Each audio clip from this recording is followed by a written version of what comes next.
क्या लिखा हुआ है, find the area of the region bounded by the parabola. एक पैराबोला दिया है and y is equal to mod x, ये दिया हुआ है। चलो यहाँ पे कॉपी कर लेते पहले तो इस क्वेश्चन को। तो हमारे पास क्या लिखा हुआ है, y is equal to x square, एक ये लिखा हुआ है, इसको नंबर 1 मान लेते हैं। और हमारे पास नंबर सेकंड क्या लिखा हुआ है, y is equal to mod x, इसको सेकंड मान लेते हैं। ठीक है, तो सोल्यूशन करते हैं।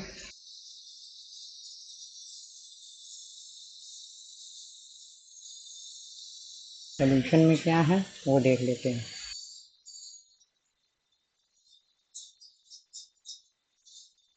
तो सोल्यूशन में हमको क्या करना पड़ेगा, सोल्यूशन में ये करना पड़ेगा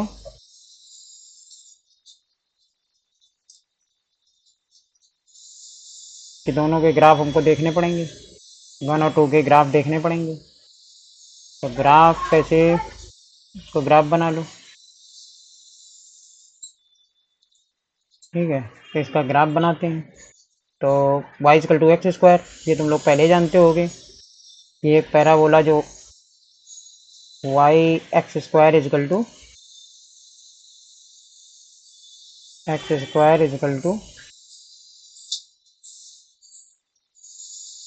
4 by का पैराबोला क्या होता है, तो ये पैराबोला ऐसा होता है, इस तरह का शेप। और ये y is equal to mod x, y is equal to mod x, इसका क्या ग्राफ होता है, इसका ग्राफ ये होता है, ये। ठीक है, इन दोनों के ग्राफ आप लोगों ने देख लिए। अब इसको चलो ये एक ही एक्सिस पे प्लॉट करते हैं। तो हमारा ये जो y equal to x square है, ये ऐसे करके पैराबोला है। ठीक, और ये वाला जो ग्राफ ये वाला है, ये ऐसे बन गया।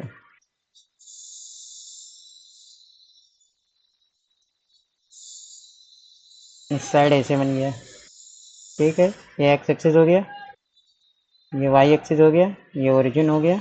अच्छा, अब यहाँ पर देखा जाए इसने ये कट किया है, तो इसने क्या बोला था हम लोगों से इसने ये बोला था, क्वेश्चन में अगर लेकर आए तो हम लोगों को ये बोला था कि find the area of the region bounded by, मतलब इनसे जो बाउंड हुआ हो उस एरिया की ये बात कर रहा है। तो वो कैसे करेंगे, मान लिया ये पॉइंट एक ए है और ये एक पॉइंट बी है। तो हमको ये एरिया के बारे में बात कर रहा है, दिस एरिया, एक इस एरिया के बारे में बात कर रहा है और एक इस एरिया के बारे में बात कर रहा है। ठीक है, तो ये एरिया कैसे, अब ये एरिया और ये एरिया को अगर ध्यान देखो तो वाई एक्सिस के अबाउट ये सिमेट्रिक है, जैसा ये एरिया है वैसे ये एरिया है। लाने को हम यहाँ से भी ला सकते थे पूरा, मगर ये देखा यहाँ सिमेट्रिक है, तो सिमेट्रिक प्रॉपर्टी का बहुत अच्छा इस्तेमाल किया हम लोगों ने, बड़ा अच्छा यूज़ करेंगे। क्या, ये एक हम लोगों ने ऐसे करके ये स्ट्रिप मान लिया, ये एक स्ट्रिप हो गया। स्ट्रिप का एक एंड पॉइंट ये है और एक एंड पॉइंट ये है। तो हम लोग क्या करेंगे, इस स्ट्रिप को पहले चेक करेंगे। ये स्ट्रिप ने क्या किया, यहाँ से चलना शुरू किया, ऐसे ऐसे करके चलता गया चलता गया चलता गया। इस स्ट्रिप को देखो जरा, दोनों इसके जो एंड पॉइंट है वो एक एंड पॉइंट इसी लाइन पे ऊपर चल रहा है, एक एंड पॉइंट इस कर्व के ऊपर चल रहा है। ठीक है, कहीं कोई भी चेंज नहीं आ रहा है स्ट्रिप में, कोई भी नेचर में इसके चेंज नहीं आ रहा है, तो बहुत ही आराम से क्वेश्चन सॉल्व होगा। अब उसके लिए हम लोगों को देखना पड़ेगा कि ये स्ट्रिप कहाँ से लेकर कहाँ तक जा रही है। कहने का मतलब है ये वाला जो पॉइंट है इसका हमें कोऑर्डिनेट भी चाहिए होगा। तो कैसे चाहिए होगा, तो यहाँ से निकाल लेते हैं। दोनों को सॉल्व करने पर, फॉर अगर हम बोल दें फॉर ए की अगर हम बात करें तो क्या करेंगे कि दोनों को सॉल्व करेंगे। यहाँ लिखेंगे सॉल्विंग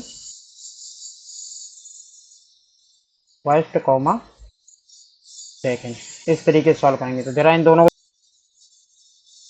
तो मॉड के बारे में देख लो, y is equal to mod x, y is equal to mod x में जो ये हम ग्राफ बनाते हैं,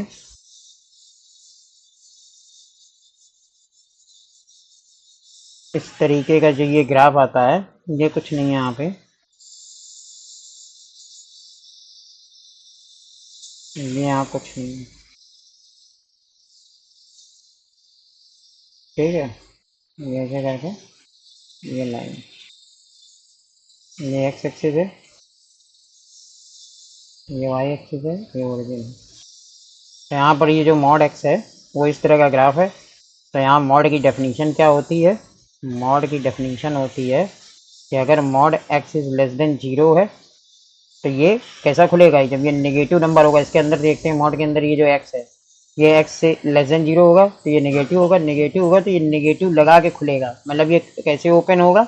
नेगेटिव लगा के। अगर ये x is greater than zero है तो ये ऐसे ही खुल जाएगा जैसा कि जैसा है।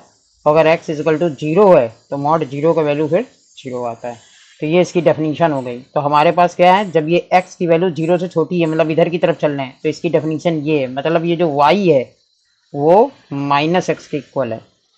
और जब ये एक्स जीरो से इक्वल है तब ये वाई जो है वो एक्स के इक्वल है। और जब ये जीरो के इक्वल है तब एक पॉइंट केवल मिलेगा, वो क्या मिलेगा? जीरो कॉमा जीरो, मतलब ये मिलेगा, मतलब ये वाला पॉइंट मिलेगा जीरो कॉमा जीरो। और ये क्या मिलेगा? ये तो ये लिखा हुआ है। तो इसका इक्वेशन आ गया y is equal to minus x, और इसका इक्वेशन आ गया y इजकल टू एक्स। तो ये आप लोगों को ये बताना था, मॉड एक्स के बारे में ये जान गए होगे, ठीक है। इसका बहुत यूज होगा, आगे भी फ्यूचर में भी यूज होता रहेगा। तो अब तो हम लोग आ रहे हैं ए निकालने के लिए। तो ए पॉइंट के लिए हम लोगों ने देखा क्या, ये जो कर्व है और ये वाली जो लाइन है ये कहाँ इंटरसेक्ट कर रही है? इस जगह पे इंटरसेक्ट कर रही है, समझ रहे हो? तो इन दोनों को सॉल्व करना पड़ेगा। सॉल्व से हमेशा इंटरसेक्शन पॉइंट आता है, ओके। तो सॉल्व से आता है, तो यहाँ पे कर लेते हैं। तो अब हम लोग इस लाइन को, दिस लाइन इज क्या है? y is equal to x, ये लाइन है। और ये वाला कर्व क्या है? ये वाला कर्व तो यही है, y is equal to x square. तो इन दोनों को सॉल्व कर दो। तो हमने क्या किया, y is equal to x square और y is equal to x, इन दोनों को सॉल्व करेंगे। तो y is equal to x यहाँ पे क्या करोगे? पुट कर दो, किसी को भी कहीं पुट कर दो, तुम्हें तो सॉल्व करना है। यहाँ पे x लगा दिया तो x इक्वल टू आ जाएगा एक्स स्क्वायर, एक्स इधर लाएंगे तो आ जाएगा x square minus x equal to zero. यहाँ से x कॉमन लेंगे तो आएगा x माइनस वन, ओके। इतना आ गया। तो यहाँ से क्या निकला? x इक्वल टू जीरो निकला, और जब इसको जीरो के इक्वल करोगे तो वन आ जाएगा। तो इसका मतलब हमारा पॉइंट क्या आ गया? जिस समय x का वैल्यू हम जीरो लगाते हैं, चलो आओ पॉइंट देख लेते हैं। तो जिस समय हम x का वैल्यू जीरो लगाते हैं तो y का वैल्यू क्या आ जाएगा? तो जीरो यहाँ लगा के देखो, यहाँ दोनों में लगा के देखते हैं, जो सेटिस्फाई दोनों में होना चाहिए तभी यहाँ रखेंगे। जीरो यहाँ लगाओगे तो जीरो आ जाए, जीरो यहाँ लगाओगे जीरो आ गया, मतलब एक पॉइंट तो हमारा जीरो का मत जीरो आ गया। और दूसरे पॉइंट की बात करें, अगर हम एक्स का वैल्यू जिसमें वन लगाएंगे तो वन यहाँ लगाएंगे तो वाई का वैल्यू कितना आ जाएगा? वन आ जाएगा। तो ये पॉइंट है, कहने का मतलब जीरो जीरो तो ये वाला आ गया, वो तो आना ही था। जो जहाँ जहाँ काटेगा सब आ जाएगा। तो यहाँ भी काटा था तो यहाँ वाला भी आ गया, और यहाँ वाला आया वन कॉमा वन, ओके। यहाँ तक आ गया। अब हमको लिमिट पता चल गई कि इसका कोऑर्डिनेट वन कॉमा जीरो, ठीक है। अब हमें इसका एरिया निकाल के डबल कर देना, बस इतना ही था इसमें काम था। तो अब हम लोग क्या लिखेंगे? Required area, required area. तो रिक्वायर्ड एरिया क्या आ जाएगा? टू टाइम्स आ जाएगा, मॉड लगाएंगे।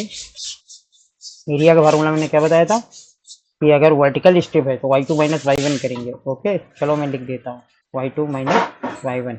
इंटीग्रेशन का ये साइन लगा हुआ है, और ये क्या है?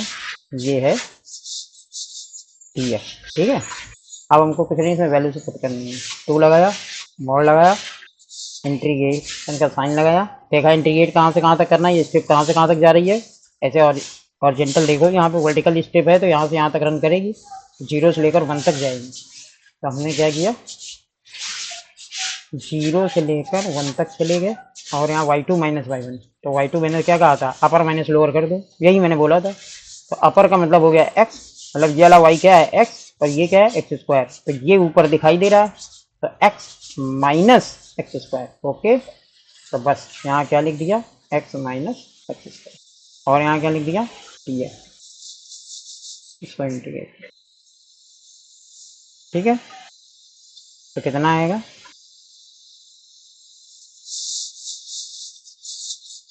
इसको इंटीग्रेट करोगे तो कितना आएगा?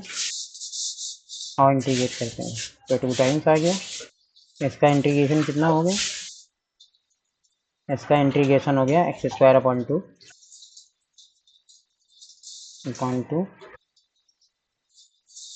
माइनस यहाँ से हो जाएगा एक्स क्यूब अपॉन 2।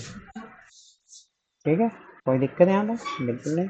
0 से लेकर 1 तक लेगा और ये मॉडल। और थोड़ा सॉल्व करते हैं। तो 2 आ गया, फिर इसको देखते हैं। सबसे पहले क्या करेंगे, ये तो मॉड है, मॉड। ठीक है, यहाँ पर अप्लाई करो, 1 यहाँ अप्लाई करोगे तो 1 का स्क्वायर 1/2 माइनस यहाँ करोगे 1/3। ये तो ये आ गया माइनस 0 जब लगाओगे तो यहाँ से कितना आएगा, 0 लगाओगे तो 0 आएगा, माइनस फिर आ गया 0। हाँ, तो इसके आगे क्या आएगा देख लेते हैं, इसके आगे क्या आएगा। तो इसके आगे सॉल्व करना है और कुछ भी नहीं करना है। तो इसको सॉल्व करोगे तो कितना आएगा, इसका एलसीएम 2 2 जा 6। इससे डिवाइड करोगे तो कितना आएगा, 3 आएगा। 3 से इसमें करेंगे तो 2 आएगा, 2 1 जा 2। चलो इतना आ गया। उसके बाद क्या हो गया, 2 3 माइनस 1 1/6 आ गया। ठीक है, इतना आ गया। इससे इसको कैंसिल कर दिया तो कितना आंसर आ गया, 1/3 स्क्वायर।